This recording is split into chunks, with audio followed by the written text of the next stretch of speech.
เก็บหน่อไม้อุปกรณ์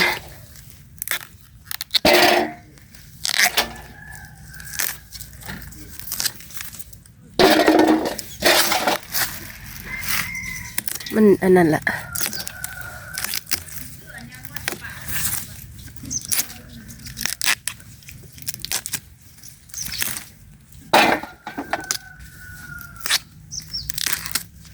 นี่แต่แหนงน้อย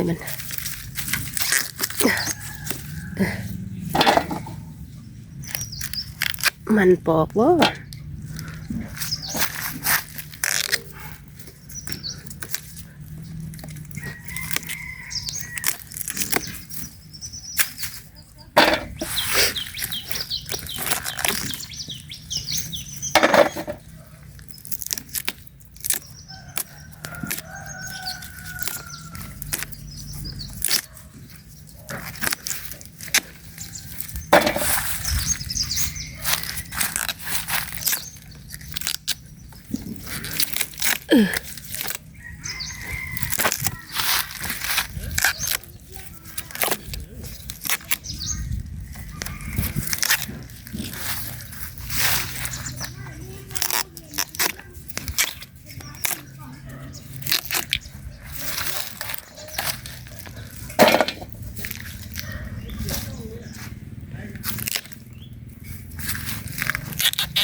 อะไรเติบ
โอ้ยเอาไปได้ตัวนี้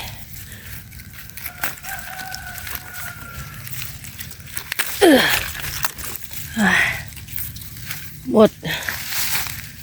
นี่ดิอันนี้ก็เอามาเลยยายบอลมาเอาตัวใหญ่แบบนี้มีตัวใหญ่2 อัน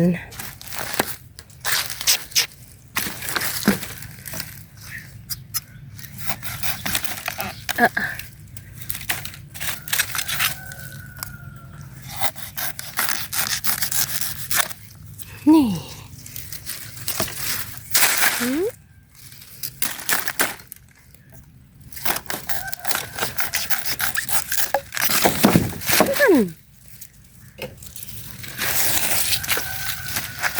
นี่เอาโอ้ไปนี่นี่ได้ละปอกมันนี่ส่วนปีนี้มันมีอย่างมีแต่ไปตองแห้งกระแลง